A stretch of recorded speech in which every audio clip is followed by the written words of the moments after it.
اللهم صل على محمد وآل محمد. اعوذ باللہ من الشیطان الرجیم. بسم اللہ الرحمن الرحیم وصلی اللہ علی سیدنا محمد وآلہ الطاہرین. عزیزان محترم، فلسفہ اسلامی کے تعارف کے حوالے سے ہمارے یہ لیکچرز چل رہے تھے. فارابی کی شخصیت کے حوالے سے اور ان کے تعارف کے حوالے سے بات ہوئی، اگرچہ اختصار کے ساتھ.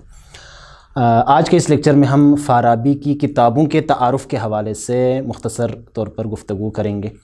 آپ جانتے ہیں کہ عظیم فلسفی فارابی نے آج سے تقریباً 1200 سال پہلے زندگی گزاری ہے. اس کے باوجود فارابی کی کتابیں آج بھی زندہ ہیں، تر و تازہ ہیں. اور فارابی کی کتابیں دیکھ کر، فارابی کے آثار دیکھ کر یہ اندازہ لگانا انتہائی آسان ہے کہ فارابی کتنا بڑا عالم تھا، کتنا بڑا فلسفی تھا. فارابی کی ایک اہم خصوصیت جس کے حوالے سے اگر جو تمام فارابی کی کتابوں میں ہمیں نظر آتی ہے وہ یہ ہے کہ تمام موضوعات نئے تھے فارابی کے لیے. یعنی ایسا نہیں تھا فارابی سے پہلے بہت زیادہ ان موضوعات پر کام ہوا ہو. جب ہم عالم اسلام کے حوالے سے جب بات کرتے ہیں، فارابی نے پہلی مرتبہ ان موضوعات پر عالم اسلام کے اندر کام کیا. اگرچہ یونانی فلسفے سے استفادہ کیا، لیکن ان تمام موضوعات کو، خصوصاً جب ہم فلسفے کے حوالے سے بات کرتے ہیں تو فلسفے کو اسلامک پرسپیکٹیو سے، اسلامی نقطۂ نگاہ سے دیکھنے کی کوشش کی اور اسلامی تعلیمات سے متاثر ہو کر فلسفے کو اسلامی بنانے کی کوشش کی. اس لحاظ سے فارابی کی ان تمام کاوشوں کو ہمیشہ یاد رکھا جائے گا. متعدد موضوعات پر فارابی نے لکھا ہے، موسیقی وغیرہ پر، ریاضی وغیرہ پر. بعض علماء نے کہا ہے کہ بہت سارے موضوعات ہیں جن پر فارابی نے لکھا ہے، لیکن بہت ساری کتابیں فارابی کی ضائع ہو گئیں، ہم تک نہیں پہنچی. اس بات کا ہمیشہ ہمیں افسوس رہے گا. اب چونکہ ہم نے فلسفے کے حوالے سے صرف بات کرنی ہے، لہٰذا فلسفی موضوعات پر فارابی کی جو کتابیں ہم تک پہنچی ہیں ان میں سے چند اہم کتابوں کا تعارف ہم یہاں پر آپ کی خدمت میں پیش کرنے کی کوشش کریں گے. واضح سی بات ہے کہ اس مختصر سی نشست میں ہم بہت زیادہ تفصیل کے ساتھ تو گفتگو نہیں کر سکتے، صرف اجمال اور اشاروں کی حد تک یہ انشاءاللہ تعارف ہوگا. سب سے اہم ایک کتاب جو فارابی کی ہے وہ ہے آراء اہل المدینۃ الفاضلہ. اس کتاب میں فارابی نے الہیات کی بحثوں کو سیاست کے لیے مقدمہ قرار دیا ہے. اس کتاب کی 37 فصلیں ہیں اور ان تمام فصلوں میں خدا شناسی، نظریہ کائنات، معرفت انسان اور سیاست جو اس کا اہم موضوع ہے اور باقی تمام بحثوں کو گویا اس کے لیے مقدمہ قرار دیا گیا ہے. ان تمام موضوعات پر فارابی نے گفتگو کی ہے. عزیزان محترم، آپ جانتے ہیں جیسے آپ کے مطالعہ میں ہے، فارابی سے پہلے جناب افلاطون نے بھی مدینہ فاضلہ کا تصور دیا تھا، اور افلاطون نے اپنے اس نظریے میں کہا تھا کہ جو ریاست کا حاکم ہے اس کو حکیم ہونا چاہیے، یعنی فلسفی ہونا چاہیے.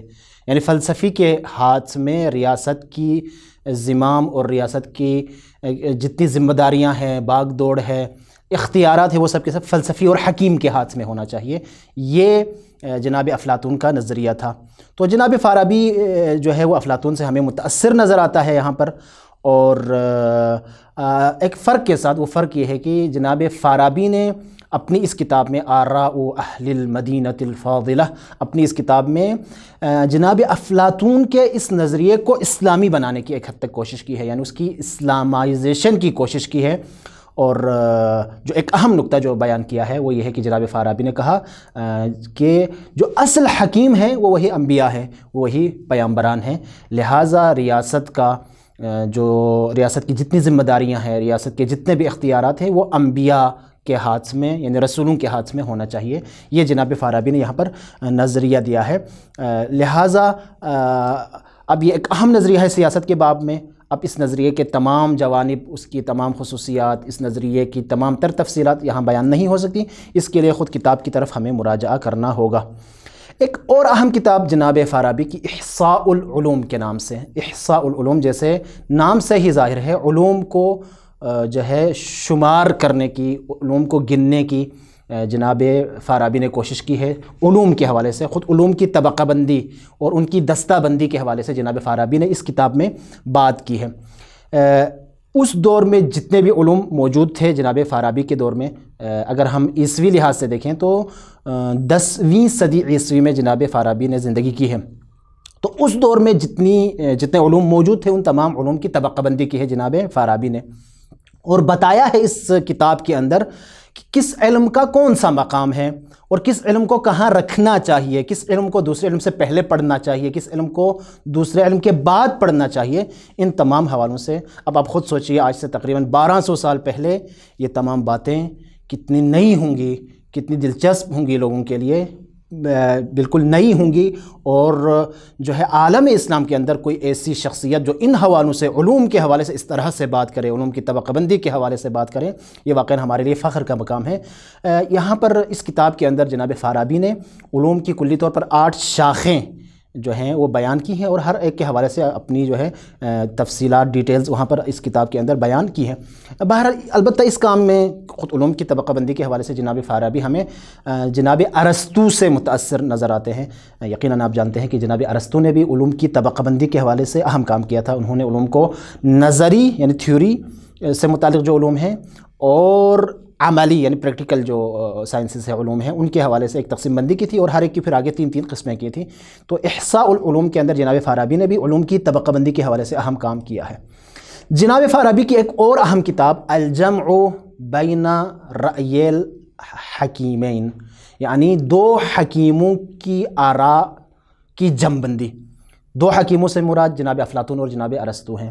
یقیناً آپ جانتے ہیں کہ جب آپ افلاطون کی آراء اور ان کے نظریات کا مطالعہ کرتے ہیں اور جناب ارسطو کے آراء کا مطالعہ کرتے ہیں تو ظاہر میں بہت سارا تفاوت، بہت سارا فرق نظر آتا ہے، خود ان کے مشرب میں، ان کے نقطۂ نگاہ میں، فلسفی نظریات میں فرق نظر آتا ہے۔ لہٰذا کہا جاتا ہے کہ جناب افلاطون اشراقی مکتب فکر سے ان کا تعلق تھا، اور جناب ارسطو کا تعلق مشائی مکتب فکر سے تھا۔ جناب فارابی کا یہاں پر یہ نظریہ ہے کہ کہتے ہیں بادی النظر میں، ظاہر میں، دیکھنے میں ہمیں فرق نظر آئے گا ان 2 فلسفیوں کی آراء میں، لیکن اگر کوئی حقیقت بین نگاہ رکھتا ہو اور وہ دقت سے مطالعہ کریں تو جس طرح سے جناب فارابی اپنے حوالے سے کہتا ہے، تو میری نظر میں ان 2 فلسفیوں کی آراء میں در حقیقت کوئی فرق نہیں ہے۔ انداز بیان ممکن ہے فرق کرتا ہو، لیکن حقیقت دونوں نے ایک ہی بیان کی ہے۔ ہاں انداز مختلف ہے، طریقہ مختلف ہے، الفاظ کا چناؤ مختلف ہے، عبارتیں مختلف ہیں۔ تو اس حوالے سے فارابی کا دعویٰ یہ ہے کہ افلاطون اور ارسطو نے آخر کار ایک ہی بات کی ہے، اگرچہ بظاہر ہمیں ان کی باتیں مختلف لگتی ہیں۔ تو لہٰذا اس کتاب کے اندر جناب فارابی نے ان 2 حکیموں یعنی جناب افلاطون اور جناب ارسطو کی آراء کو جمع کرنے کی کوشش کی ہے۔ اب اس کام میں جناب فارابی کتنے کامیاب رہے ہیں یہ آپ کتاب پڑھنے کے بعد ممکن ہے فیصلہ کر لیں، لیکن ایک بات جو مسلم ہے وہ یہ ہے کہ اس کتاب کو دیکھ کر یہ اندازہ ہو جاتا ہے کہ جناب فارابی فلسفہ یونان کے اوپر کتنا مسلط تھا، اور وہ جو ہے جناب افلاطون کے آراء، ارسطو کے آراء کو بہت بہتر انداز میں، بہت اچھے انداز میں وہ جانتے تھے اور ان کے اوپر تسلط رکھتے تھے۔ فارابی کی ایک اور اہم کتاب المنطقیات کے نام سے، المنطقیات نام سے ہی واضح ہے، منطق کے موضوع پر ہے۔ جناب فارابی کو اسلامی منطق کا باپ اور مؤسس کہا جاتا ہے۔ جس طرح سے جناب ارسطو نے فلسفہ یونان میں منطق کے حوالے سے بہت زیادہ کام کیا اور ان کو منطق کا مؤسس کہا جاتا ہے، عالم اسلام کے اندر جناب فارابی کو منطق اسلامی کا مؤسس کہا جاتا ہے۔ بعض کے مطابق منطق، صرف منطق کے موضوع پر جناب فارابی کے رسالوں کی تعداد 48 تک تھی، جن میں سے بہت سارے رسالے، واضح سی بات ہے، ضائع ہو گئے ہیں زمانے کے ہاتھوں، اور بہت کم ایسے رسالے ہیں تقریباً نصف کے قریب جو ہم تک پہنچے ہیں۔ اتنا عرصہ گزرنے کے باوجود آج بھی ان رسالوں کی اہمیت کم نہیں ہوئی۔ ان رسالوں میں فارابی نے منطق کی تعریف، منطق کا فائدہ، منطق کا موضوع اور فلسفہ اور منطق کے تعلق کے حوالے سے، اور اسی طرح سے صناعت خمس، کلیات خمس وغیرہ جتنے بھی موضوعات ہیں ان کے حوالے سے گفتگو کی ہے، قیاس سے منطقی وغیرہ اس طرح کے جتنے بھی موضوعات ہیں یعنی منطق کے، ان تمام کے حوالے سے اپنی آراء پیش کی ہیں۔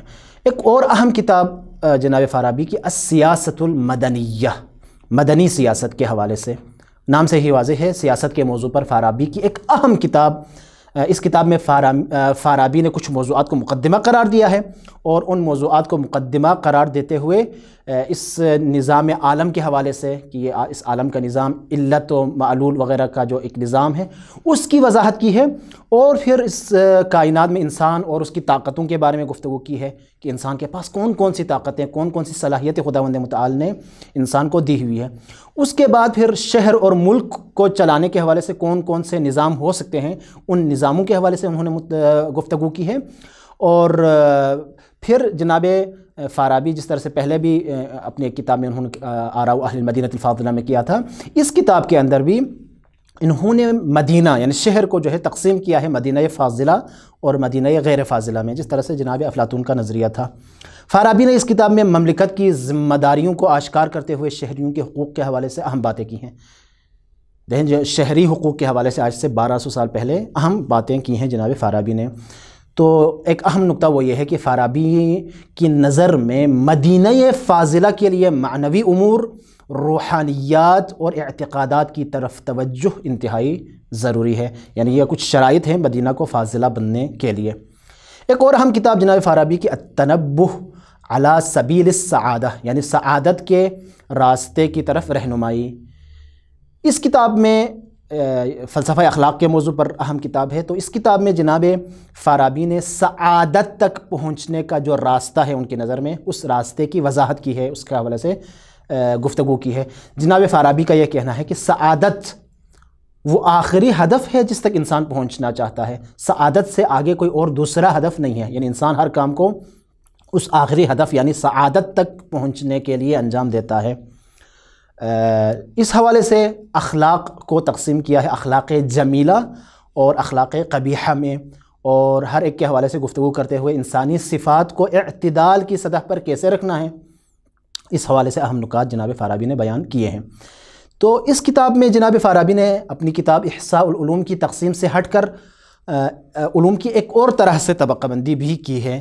تو یہ جو کتاب ہے علم اخلاق اور فلسفہ اخلاق کے علاوہ علوم کی طبقہ بندی کو بھی شامل ہے، اور سعادت کے حصول کے حوالے سے علوم کے کردار پر کہ انسان کو سعادت حاصل کرنے کے لیے کون کون سے علوم درکار ہیں، اس حوالے سے بھی گفتگو کی ہے۔ مثلاً وہ علوم کو پہلے مرحلے میں نظری اور عملی میں تقسیم کرتے ہیں، پھر عملی کو عملی فردی اور عملی اجتماعی میں تقسیم کرتے ہیں، اور پھر ہر علم کا سعادت کے حصول میں کیا کردار ہے اس حوالے سے انہوں نے گفتگو کی ہے۔ ایک اور اہم کتاب جناب فارابی کی فصول منتزعہ کے نام سے ہے، حکمت عملی یعنی پریکٹیکل فلسفی کے موضوع پر فارابی کی اہم کتاب ہے۔ کہتے ہیں کہ علی ابن مسکویہ نے جو اپنی اہم کتاب لکھی ہے تہذیب الاخلاق، اس کتاب کو لکھنے میں فارابی کی اسی کتاب فصول منتزعہ اسی سے ہی مدد لی ہے۔ اس کتاب میں فارابی نے سب سے پہلے فرد کی تہذیب کے حوالے سے گفتگو کی ہے، یہ پہلا مرحلہ ہے۔ پھر دوسرے مرحلے میں تدبیر منزل یعنی فیملی لیول پر جو ہے حکمت عملی کیا ہونی چاہیے، اس حوالے سے گفتگو کی ہے، یہ دوسرا مرحلہ ہے۔ اور آخری مرحلے میں پھر تدبیر المدن جس کو کہا جاتا ہے، یعنی شہر اور مملکت کو چلانے کے حوالے سے حکمت عملی کیا ہونی چاہیے، اس حوالے سے اہم نکات بیان کیے ہیں۔ ایک اور اہم کتاب جناب فارابی کی التعلیقات کے نام سے، جب تعلیقہ کہا جاتا ہے عام طور پر ذہن میں آتا ہے کہ یعنی کسی کتاب کا حاشیہ ہوگا، یہاں پر یہ مراد نہیں ہے، یعنی کسی کتاب کا حاشیہ نہیں ہے یہ کتاب، بلکہ التعلیقات جناب فارابی کے شاگردوں کی طرف سے پوچھے گئے مختلف فلسفی جو سوالات اشکالات ہیں ان کے جوابات، مختصر جوابات پر مشتمل یہ کتاب ہے۔ 110 فقرات پر مشتمل ہے، اور اس کتاب کو پڑھنے کے بعد ہم یہ نتیجہ لے سکتے ہیں کہ بہت سارے مسائل میں فارابی کی ارسطو کے ساتھ ہم فکری جو ہے وہ ہمیں نظر آتی ہے، یعنی فارابی جناب ارسطو سے بہت زیادہ متاثر نظر آتے ہیں۔ ایک اور اہم کتاب آخری جس کا ہم یہاں پر تعارف آپ کی خدمت میں پیش کرنا چاہیں گے، فصوص الحکم۔ ایک فصوص الحکم ابن عربی کی ہے، ان سے پہلے فصوص الحکم جناب فارابی کی ہے۔ فارابی کی جو کتاب فصوص الحکم ہے، اس میں ہمیں جناب فارابی کا ایک اور چہرہ نظر آتا ہے، وہ فلسفی کے علاوہ عرفانی جو ایک چہرہ ہے جناب فارابی کا، وہ چہرہ ہمیں نظر آتا ہے۔ اس کتاب میں فارابی نے وجود خدا کے حوالے سے، صفات خدا کے حوالے سے اہم گفتگو کی ہے، اور اسی طرح سے افعال خداوندی کے حوالے سے اہم گفتگو کی ہے۔ کتاب کہتے ہیں اگرچہ مختصر ہیں لیکن انتہائی اہمیت کی حامل کتاب ہے۔ یہ کتاب ثابت کرتی ہے کہ جناب فارابی عرفان کی طرف بھی مائل تھے، اور گویا جناب فارابی کی طرف سے لکھا گیا علم عرفان کا ایک دورہ ہے یہ کتاب۔ کتاب کے بارے میں بعض نے تردید سے کام لیا ہے کہ ممکن ہے یہ شاید فارابی کی کتاب نہ ہو، تو بادی النظر میں یہ جناب فارابی ہی کی کتاب ہے، یعنی ثابت نہیں ہو سکا کسی اور کی کتاب ہو، تو جو نسبت ہے وہ فارابی کی طرف ہی زیادہ قوی ہے۔ خلاصہ اگر ہم بیان کرنا چاہیں اور نتیجہ گیری ان تمام باتوں کا، وہ یہ ہے کہ جناب فارابی نے مختلف اور متعدد موضوعات پر لکھا ہے، اگرچہ افسوس کے ساتھ کہنا پڑتا ہے کہ بہت ساری کتابیں ان کی ضائع ہو گئیں۔ علم طب کو چھوڑ کر، بعض کے بقول علم طب کو چھوڑ کر باقی تمام موضوعات پر قلم فرسائی کی ہے جناب فارابی نے۔ بہت سارے آثار، بہت ساری کتابیں ضائع ہو گئیں، اس کے باوجود جو کچھ ہم تک پہنچا ہے وہ فارابی کی علمی صلاحیتوں کو اجاگر کرنے کے لیے بہت ہے۔ فلسفی حوالے سے جناب ارسطو سے متاثر نظر آتے ہیں، یعنی مشائی جو مکتب ہے اس کا ہمیں پیرو نظر آتے ہیں، اور ان کے جناب ارسطو کے شارح شمار ہوتے ہیں جناب فارابی۔ لیکن جو اہم کارنامہ جناب فارابی کا خصوصاً عالم اسلام کے حوالے سے جب ہم گفتگو کریں، پہلی مرتبہ اسلامی نقطۂ نگاہ سے اسلامی فلسفے کی تأسیس کے حوالے سے جو اہم کارنامہ ہے وہ جناب فارابی کا ہے۔ گویا اسلامی فلسفے کی پہلی اینٹ باقاعدہ جو تأسیس ہے وہ جناب فارابی کے ہاتھوں ہوئی ہے، اس لیے جناب فارابی کو اسلامی فلسفے کا اور اسلامی منطق اسلامی کا مؤسس کہا جاتا ہے۔ تو یہ انتہائی اختصار کے ساتھ فارابی کی چند اہم کتابوں کا تعارف تھا۔ انشاءاللہ اگلے لیکچر میں ہم جناب فارابی کے کچھ نظریات ڈسکس کرنے کی کوشش کریں گے۔ وصلی اللہ علی سیدنا محمد و آلہ الطاہرین۔